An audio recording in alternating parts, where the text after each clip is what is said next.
Alright guys, I got off over on Manhattan Island. There's the Empire State Building.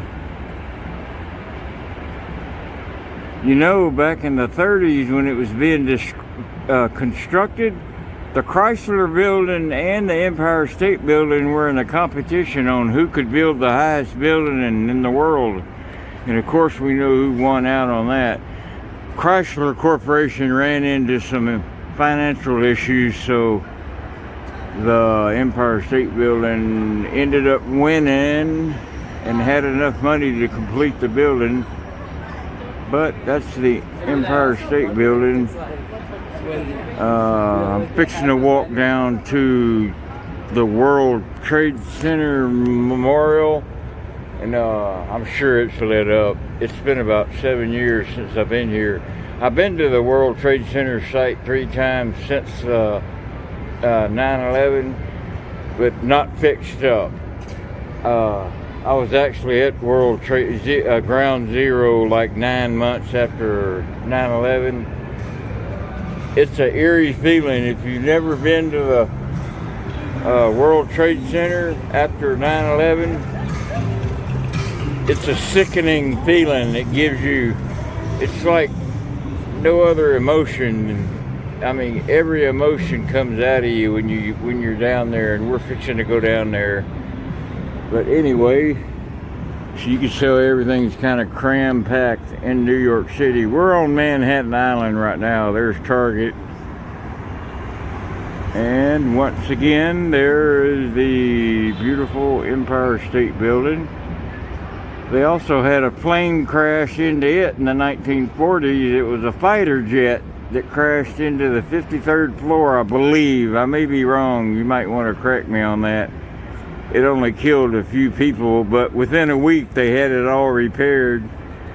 So we'll go down to the World Trade Center site now.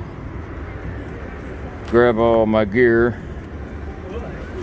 Yeah, I ordered some French fries from one of the roadside stands, and the guy he only took cash, and I didn't have cash on me. I only had cards, so he just gave them to me free.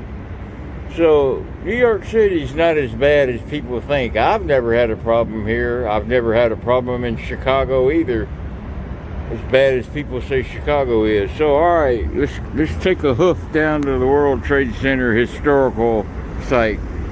All right, we're at World Trade Center 1 at the Ground Zero, the World Trade Center Memorial. This building here used to be the old Orthodox church that stood here all alone, that got crushed when the Twin Towers fell. And we'll take a gander inside.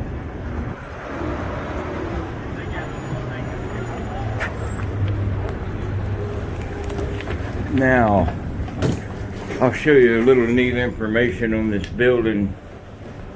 We get in here with one arm. Look how beautiful. Only on September 11th of every year, the sun shines through that crack. Only one day of the year, September 11th, the sun shines directly through that crack down onto the floor below.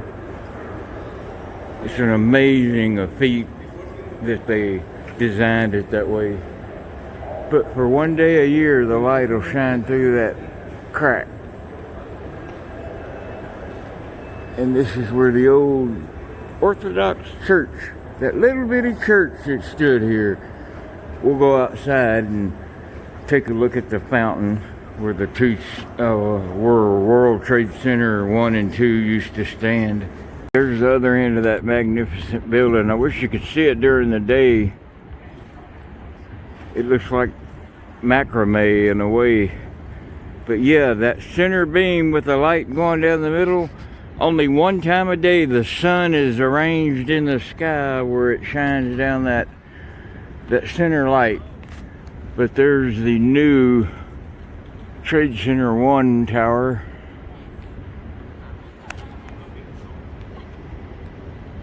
I think it's 102 stories now.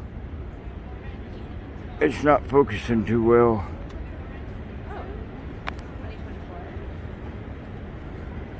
But that's the replacement building. They spread a lot of these out. There were already like 7 trade center buildings in the area before 2011. Trade Center 7, they had to demolish it. It was too bad, destroyed. So let's go over to the pools. Not sure how good you can see it, but from this corner right here to the far left, all the way across, there's a waterfall that goes around all edges. This is where the South Tower stood. And I believe the South Tower is the first one that went because it was hit lower. And the very far end is down there. These World Trade Center 1 and 2, they both filled up a full city block.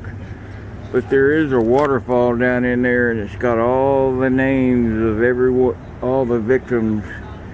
And you know, it's really emotional. I've been here 3 times before, and it's a stigma in the air, and it'll always probably be here. It's real sobering. It just brings back a lot of bad memories, but it brings back a lot of good memories because a lot of good people helped save a lot of good people too. You can feel it in the air, I'll tell you that. It's like an eerie feeling. But again, there is World Trade Center 1. I think it's 1,300 and some foot, but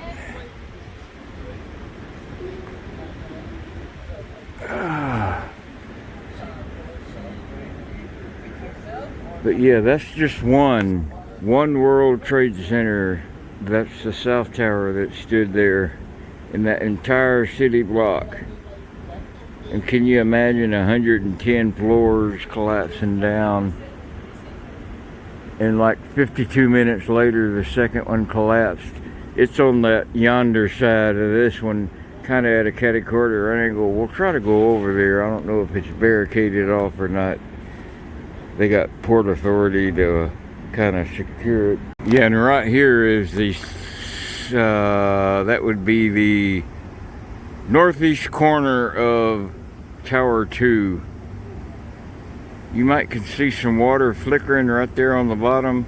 It falls down into a pit in a square down into where the basement was in the trade centers.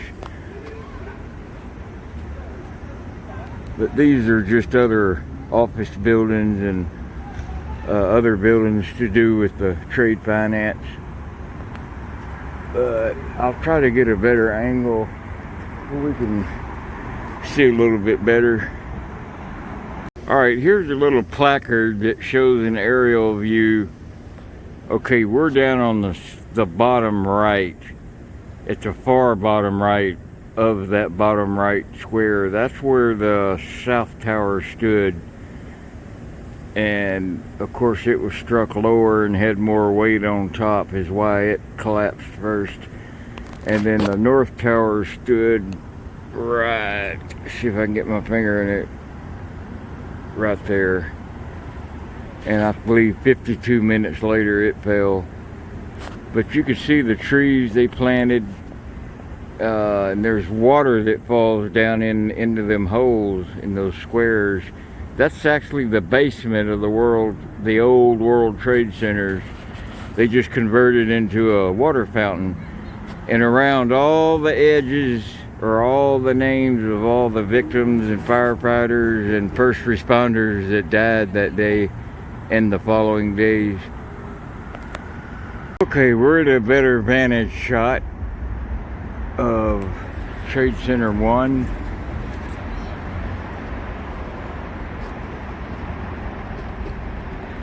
Let's see if I can zoom up on it.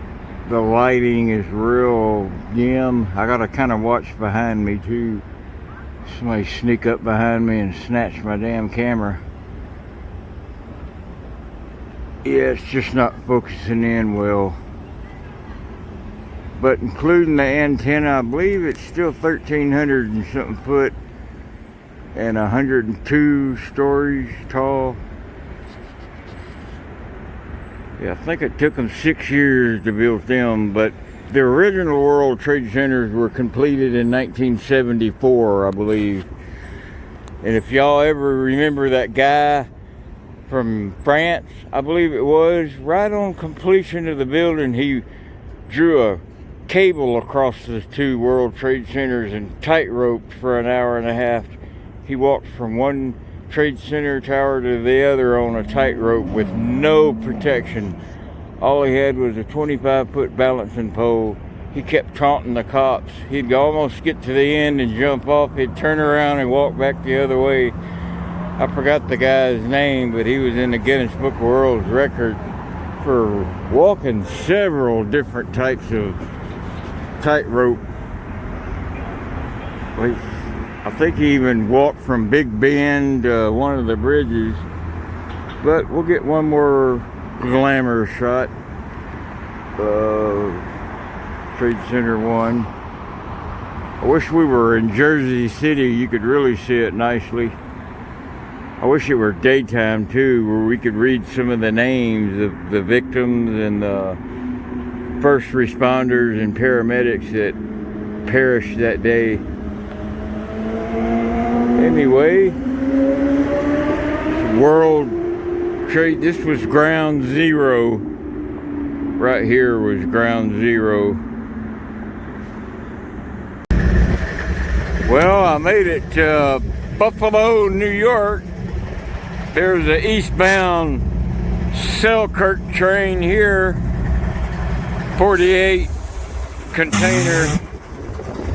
He's probably got a GPU in the mid or on the end, since he's only got one lead locomotive, 742.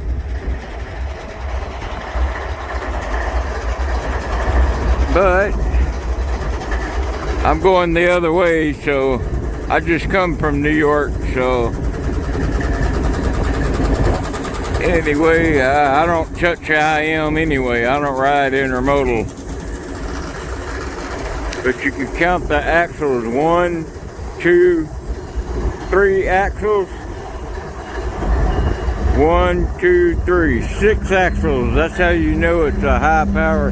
Now there's a westbound here.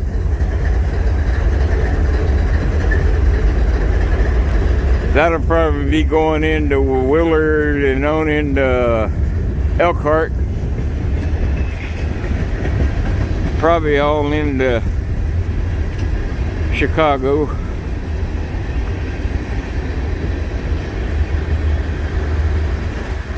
But the old Conrail yard is up that way about 2 miles.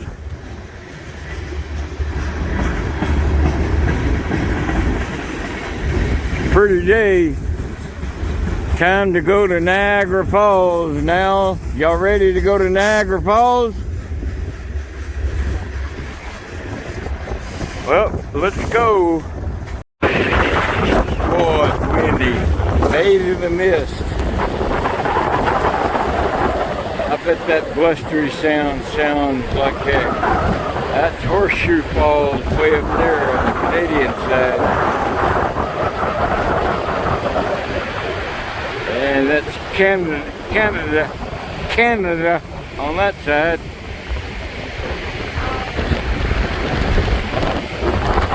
But this here is the American Falls. The other one's Horseshoe Falls. All the water out of all 5 Great Lakes pours over these 2 waterfalls. Every bit of the water in all 5 lakes. Let's see if we can't get closer and out of this wind. Okay, it's a little less windy, but that's American Falls right here. And way up ahead is Horseshoe Falls off the Canadian side. That water and this water here is all the water in all 5 Great Lakes jumping out over one point. How would you like to go over that in a raft or a barrel? windy. This eventually turns into the St. Lawrence River. There's Canada on this, and I bet this is gonna sound bad, this bluster.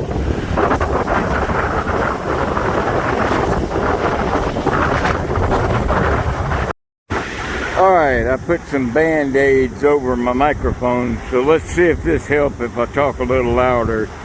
This here is the American Falls. About 40% of the water out of the Great Lakes, all 5 Great Lakes falls over this point. And about 60% of all the water in the 5 Great Lakes falls over horseshoe curves over there on the Canadian American side. Can't really see it from all the mist.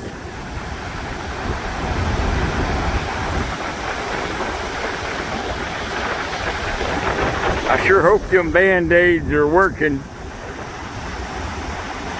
Wish I could get closer, like in a barrel or a raft. That blow-up raft of mine would work. Nah, just kidding.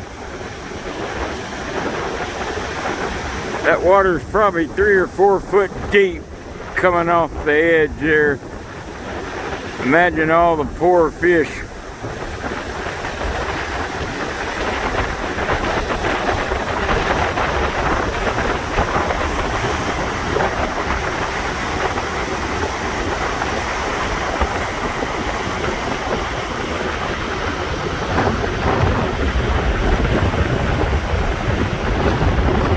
Well, you know that water is really oxygenated.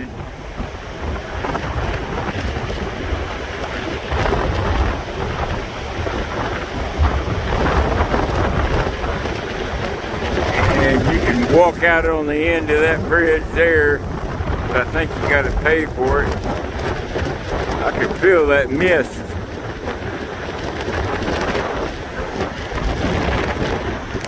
There's another bridge down there. You walk over into Canada through customs.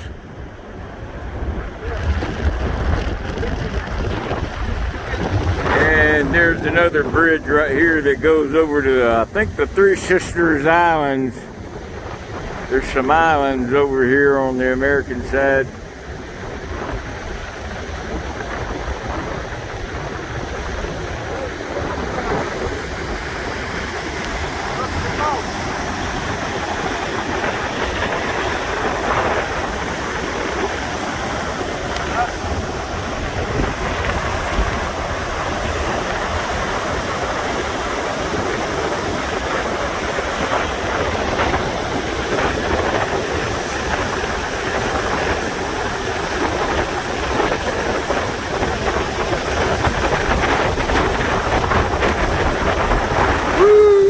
About a 40-mile-an-hour wind.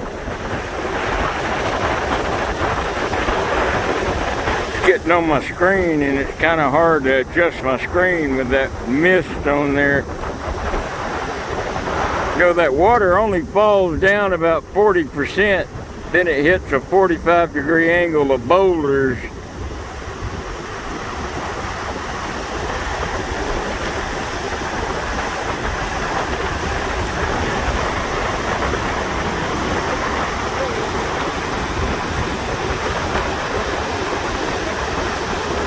Yeah, you can hear this with good ears.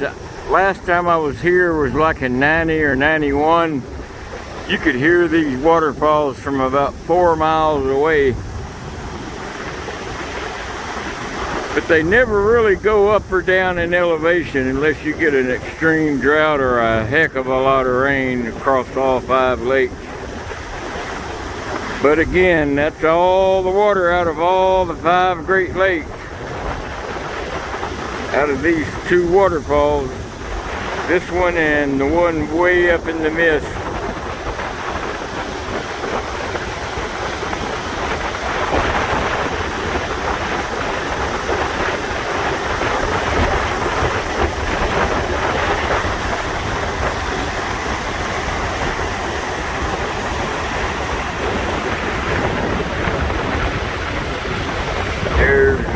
Coat boat.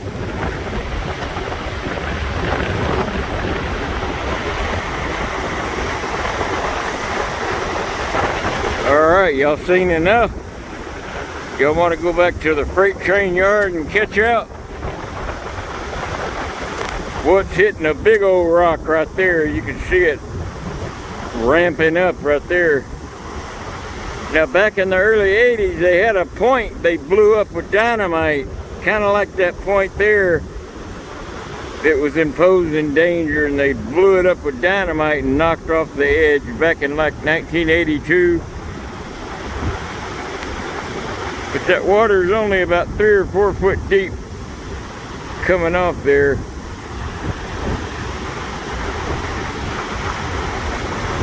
And it's inching its way about 8 inches to a foot a year back towards the Great Lake. They've sent surveyors down the St. Lawrence all the way to about 50,000 years ago that they traced the waterfalls being active. And they calculated 50,000 years back where the waterfalls used to be, about 40 miles downstream. So in 50,000 years, they've worked their way all the way up to this point. Anyway, that's about all the knowledge I know on Niagara Falls, except for jumping over the edge. I don't know anything about that. Had to turn my shoestring, got your hat on backwards. Had to, because my dadgum wind was blowing my hat off. And again, there's the Canuck side, the Canadian side. Well, if I got caught over there, I wouldn't come back to the U.S. for 2 years.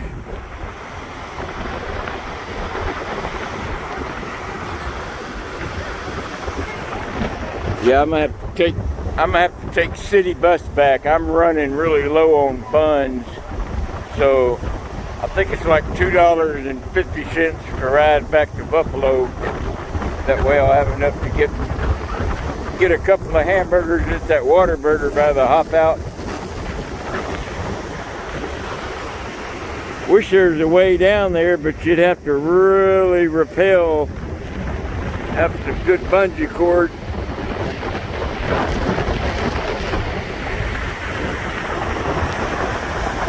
But anyway, yeah, you see where that big boulder is making that rock, that water ricochet up and go over that rock. Boy, I feel sorry for any fish going over the edge. What the heck's going on? They sure aren't going upstream, I know that. All right, that's Niagara Falls for you.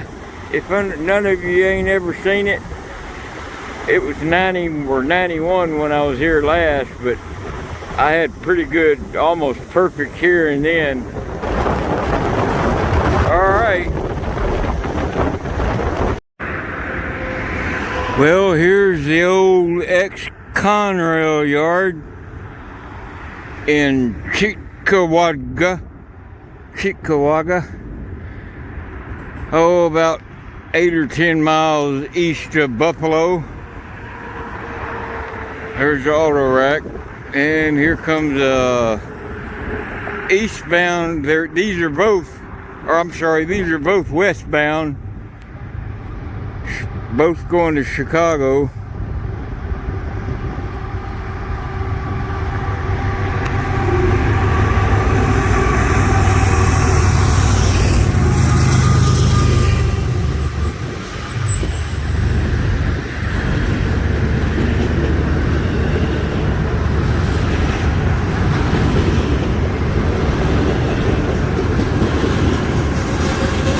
Yeah, now at nighttime I'd ride one of them, but I don't see any rides. They all look suicide to me. I don't even see no mini whales there on the right. That one going by fast. Not one mini whale yet. Oh, there's one. There's another one. Can't really point them out going that fast. I gotta go over to this Conoco store and get some water across the bridge to the right.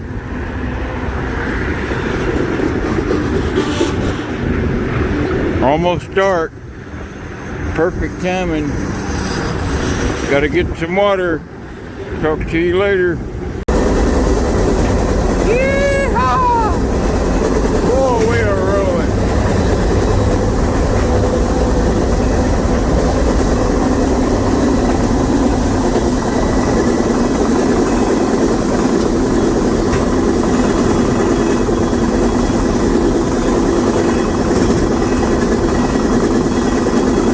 Doing about 60 miles an hour.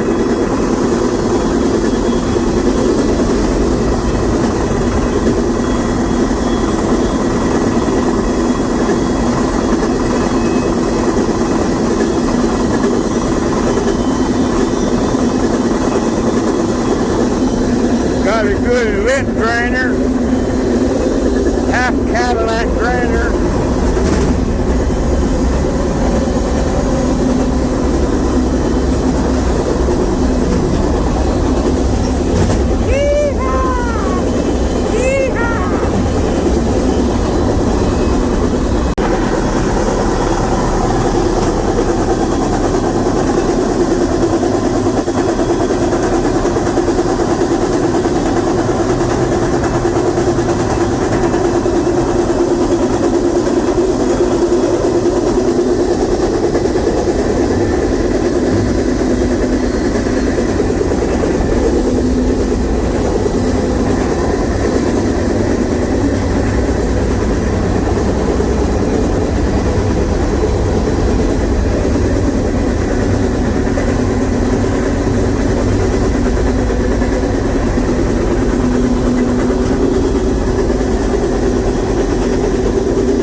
gondola this time.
up in lonely, desolate Willard, Ohio again. Except I'm on the north side of the yard now. This is a bypass main line here. The other two main lines are on the other end. I had to cross over like 8 rows of cars to get over here. That's how deep down in the middle of the yard I was. That train I got off of was way down in there. So for the meantime, I'm kind of hid a little bit better from cars, that is, but if a train comes, they're going to see me and report me, but I got my radio on, so there ain't no way of escaping over there. There's a little access road, dirt road, not far up, but I got to walk into Willard about a mile up, mile and a half up, and see how far Medina is, Ohio. That's where Matt Mantell lives. He said I could visit for a day or two. So let me look on my maps and see how far of a walk I gotta walk on that main line. But that was a good ride last night. That was about 200 more miles. Got out of New York anyway. Ugh. Go from Charlotte to New York City to Buffalo to Niagara Falls to Cleveland to Willard, all in 3 days. Alright, I finally got off the yard. There's the Willard yard right there. There is no access road. You gotta walk that main line down to this dirt road. But it's all wooded. Lots of good camps and jungle spaces. I gotta find out what that white thing is up there. A bridge or something? I see something yellow. Or maybe it turns into a concrete road. And that's Highway 12 up there. Alright, I guess I can make it to the highway, but I'm gonna take a break in the shade when I get to that bridge up there at that concrete. Boy, I tell you, I need to get in shape. I'm getting better, but just barely breaking the sweat. I gotta come out of this long sleeve first shirt, I know that. Man. Well, I made it to Highway 12. That's the road I just walked down from the yard. Just heading towards town about 2 miles. I found me a lawn chair down in those woods I can sit in. Matt said he's gonna come get me. He's only like 45-minute drive away. So I can just sit by the highway and relax and catch up on some emails.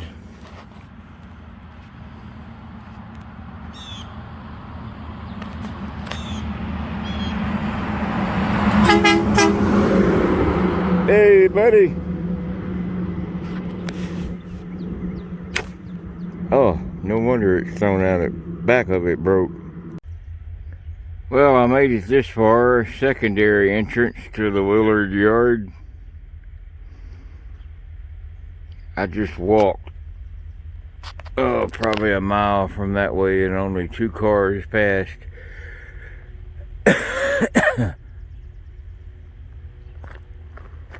Been thumbing everyone. I figured somebody would eventually know me.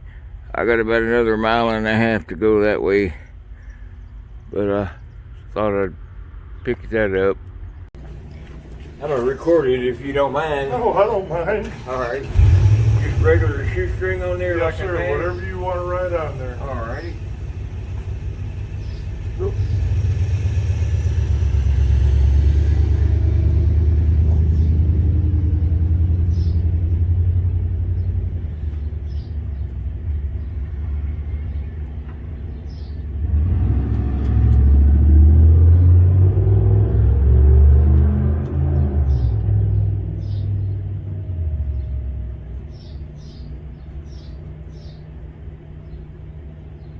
And there you are. All right, man. I appreciate it. All right, you bet. Pleasure. All right, you too. Take care now. All right, you too, bud.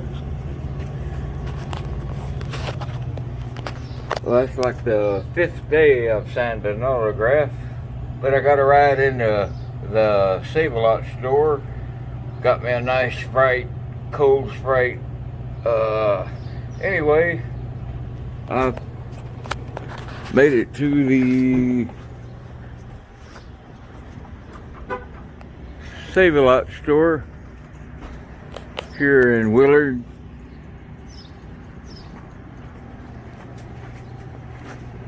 Well, the CS6 yard office is right there.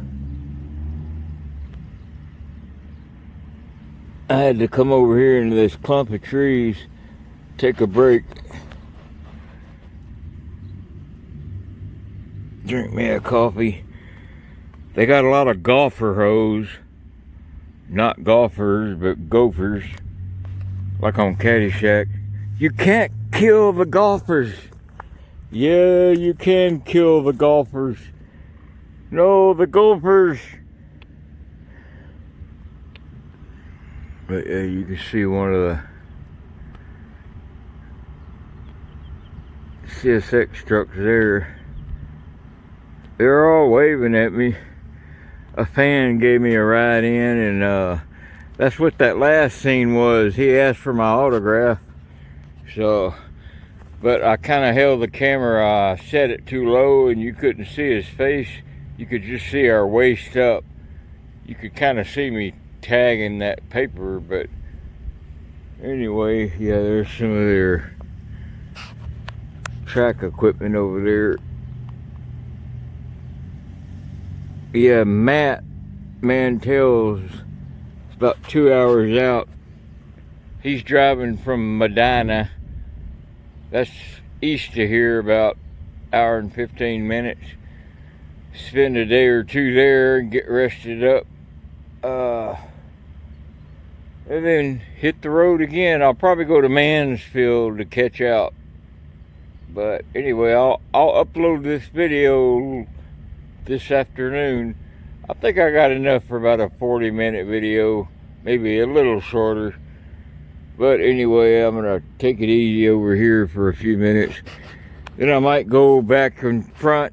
Right on the other side of CSX yard office is Save-A-Lot store. And they got a picnic table in front of Save-A-Lot. And I'm gonna see if any fans want any autographs.